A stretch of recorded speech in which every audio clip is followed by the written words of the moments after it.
আসসালামু আলাইকুম রহমতুল্লাহ। প্রিয় শিক্ষার্থীরা, আশা করি তোমরা সবাই ভালো আছো।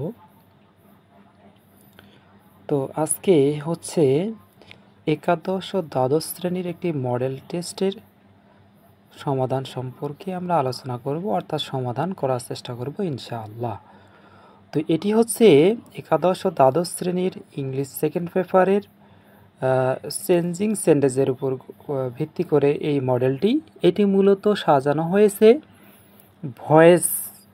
ভয়েসের উপর ভিত্তি করে। সো এখানে মোটামুটি হচ্ছে তোমার 20টি কোশ্চেন আছে, যেটিতে পাস মার্ক হচ্ছে 18। তো আমরা আজকে এই 20টি সমাধান করতে না পারলেও আমরা চেষ্টা করব প্রথম 10টি সমাধান করার চেষ্টা। কারণ হচ্ছে 20টি হচ্ছে সমাধান করতে গেলে ভিডিওটি অনেক লং হয়ে যাবে, তাই আমরা ইনশাআল্লাহ চেষ্টা করি যতদূর পর্যন্ত এগোনো যায়। সো চলো দেখি আমরা। এখানে হচ্ছে মূলত টাইম দেওয়া ছিল 30 মিনিট এবং ফুল মার্কস ছিল 20 এবং পাস মার্কস ছিল 18। সো এখানে প্রতিটিতে 1 মার্ক করে আছে, অর্থাৎ 20টি কোশ্চেনের জন্য 20 মার্ক। সো আমরা সমাধানে যাচ্ছি ইনশাআল্লাহ। সো সাথে থাকবে এবং কোনো কিছু জানার থাকলে অবশ্যই জানিয়ে দিবে। সো দেখো, প্রথম যে সেন্টেন্সটি আছে, once Timur attacked the province of a powerful prince. তাহলে এখানে তোমরা বুঝতে পারতেছো যে সাবজেক্ট হচ্ছে তৈমুর, ওয়ান্সটা হচ্ছে একটি অ্যাডভার্ব, অর্থাৎ টাইম বোঝাচ্ছে সেটি দ্বারা। এবং অ্যাটাকড, দেখো অ্যাটাকটি আছে কোন ফর্মে? ফার্স্ট ইনডিফিনিট ফর্মে। এরপরে কি কি অ্যাটাক করেছিল? The province of a powerful Prince. এটা সম্পূর্ণটাই কি অবজেক্ট। সো আমরা কি করব? আমরা অ্যাক্টিভকে প্যাসিভ করতে গেলে কি করি? প্রথমে অ্যাক্টিভের অবজেক্টকে সাবজেক্ট পজিশনে নিয়ে আসি। সো এখানে কি হবে? The province of a powerful king. এরপরে দেখো পাস্ট ইনডিফিনিট যদি থাকে মেইন ভার্ব, সেক্ষেত্রে আমরা কি করি? ওয়াজ বা ওয়্যার নেই। সো একটি হচ্ছে কি রাজ্য কি করেছে? তিনি হচ্ছে অ্যাটাক করেছিলেন। সো এখানে সাবজেক্ট যেটি আমরা নিয়েছি সেটি কিন্তু সিঙ্গুলার। সো এখানে কী হবে? The province of a powerful king ওয়াজ। এরপরে মেইন ভার্ব অ্যাটাকের পাস্ট পার্টিসিপাল ফর্ম ব্যবহার করব, সেটি পাস্ট পার্টিসিপাল ফর্ম অ্যাটাকড। এরপরে আমরা কি নেই? বাই। বাই এর পরে আমরা কি ইউজ করি? সাবজেক্টকে অবজেক্ট পজিশন আছে, তৈমুর আছে, তৈমুরে। সো আমাদের দেখো এখানে ওয়ান্স আছে। সো এটিকে আমরা কি করব? ওয়ান্সটাকে আমরা সামনে রেখে দিব, কোনো সমস্যা নেই। So once the province of a powerful king was attacked by কি? By Timur. সো এখানে প্রিন্স ছিল, এখানে আমি কি করেছি? কিং দিয়েছি। সো এখানে আমরা যদি প্রিন্স ইউজ করি, করতে পারি, মানে করতে পারি বলতে কি, যেহেতু প্রশ্নে প্রিন্স ছিল, সো আমাকে কিন্তু প্রিন্সেই লিখতে হবে। সো এরপরের অপশনে যাই। দেখো এরপরে যে অপশনটি আছে সেটি হচ্ছে an English knowing man can earn better salary. So এখানে দেখো অবজেক্ট কিন্তু বোঝা যাচ্ছে যে একজন ইংলিশ নোয়িং ম্যান কি করতে পারে? আর্ন করতে পারে। কি আর্ন? বেটার স্যালারি, মানে ভালো ধরনের আয় বা স্যালারি। তো আমরা বেটার স্যালারিকে কি করব? সাবজেক্ট পজিশনে নিয়ে আসব। So better salary. এরপরে দেখো এখানে কি আছে? ক্যান আছে, মডাল ভার্ব। সো মডাল ভার্বের ক্ষেত্রে আমরা কি করব? মডাল ভার্বকে রেখে দিব। এবং মডাল ভার্ব যুক্ত বা অ্যাক্টিভকে প্যাসিভ করার সময় কি করি? মডালের পরে বি যুক্ত করি। So better salary can be. এরপরে দেখো আর্নড আছে। সো আর্নকে কি করব আমরা? আর্নের পাস্ট পার্টিসিপাল ফর্ম আমরা ইউজ করব। সো এখানে দেখো, এখানে এ বেটার স্যালারি দিলে হয়তো জিনিসটাকে ভালো বোঝাচ্ছে। তো প্রশ্নে যেহেতু শুধু বেটার স্যালারি ছিল, সে কারণে কিন্তু আমরা বেটার স্যালারি নিয়েছি।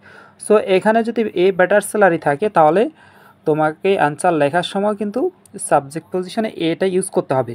So a better salary can be earned. এরপরে কি একটা কমন প্রিপোজিশন ইউজ করি?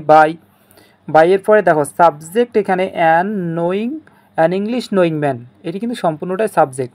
সো আমরা কী করবো? এটাকে এদিকে নিয়ে আসবো, অবজেক্ট পজিশনে নিয়ে যাব। সো আমরা এখন অবজেক্ট পজিশনে নিয়ে যাচ্ছি। So by an English knowing man. So next অপশনে আমরা যাই, সেটি হচ্ছে কি দেওয়া আছে দেখো, ইন্টারোগেটিভের ভয়েস চেঞ্জ করতে দিছে, do you know it, so passive করতে দিয়েছে। সো এখানে কি ইট সামনে আসবে কারণ ইট অবজেক্ট।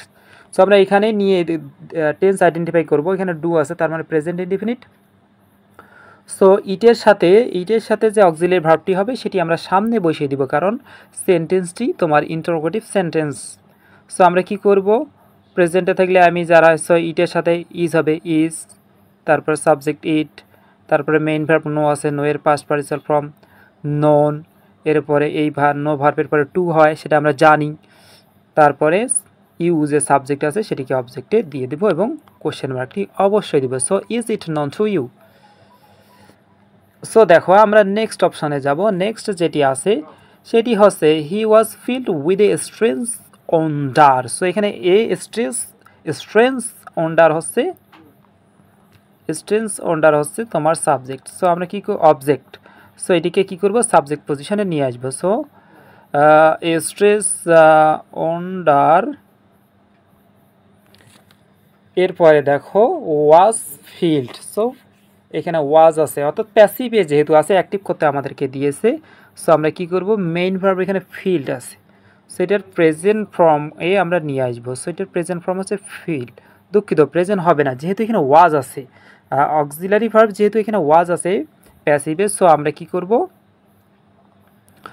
সো এটিকে পাস্ট ফর্মে রাখবো, দুঃখিত নিচে হবে field, a strange wonder field, তারপর সাবজেক্ট হচ্ছে হি। সো হির অবজেক্টিভ ফর্ম কি জানোই, হিম। সো হয়ে গেছে। এরপরে দেখো ই পর্যন্ত আমরা যাব, আর ই পর্যন্ত আজকে শেষ করতে হবে হয়তো, কারণ ভিডিওটি অলরেডি 7 মিনিট অতিক্রম করে ফেলেছে। সো দেখো কী হবে, collected honey is stored. So collected সংগৃহীত যে হানি অর্থাৎ মধুগুলো আছে সেগুলোকে স্টোর করা হয় কোথায়, হাইফের মধ্যে অর্থাৎ মৌচাকের মধ্যে। সো এখানে আমরা কি করব, এখানে এটিকে অ্যাক্টিভ করতে দিয়েছে অর্থাৎ প্যাসিভ আছে। সো আমরা কি করব, তাহলে দেখো এখানে কিন্তু অবজেক্ট ইন দ্য হাইভ এটি নয়, কারণ এটিকে হোয়াট দ্বারা প্রশ্ন করলে আসে না, এখানে হোয়ার দ্বারা প্রশ্ন করলে আসে। সো আসলে মধু কে স্টোর করে, মৌমাছিরা। সো আমরা কি করব, সাবজেক্ট হিসেবে দ্য বীজ কি করে, স্টোর করে।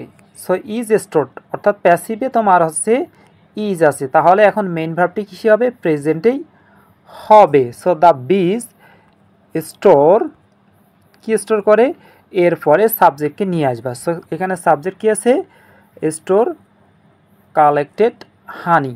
সো দ্য বীজ স্টোর কালেক্টেড হানি, এরপরে যে অপশনটি কোন জায়গায় তারা স্টোর করে সেটি হচ্ছে ইন দ্য, সো এই হয়ে গেছে। সো মোটামুটি 5টি সমাধান হয়ে গেল, আরও কিন্তু 15টি থাকলো। ভিডিওটি যেহেতু লং হয়ে যাচ্ছে সে কারণেই হচ্ছে 20টির সমাধানের জায়গায় 5টি সমাধান এখানে দেখানো হলো। সো পরের প্রশ্নগুলো আছে সেই প্রশ্নগুলো অবশ্যই তোমরা ট্রাই করে দেখবা, পরেরগুলো অনেক সহজ আছে, একেবারে সহজ। সো আজকে ক্লাসটি এখানেই শেষ করতে হচ্ছে। সো সবাই ভালো থাকবে, আজকে এই পর্যন্তই। আসসালামু আলাইকুম ওয়া রাহমাতুল্লাহ।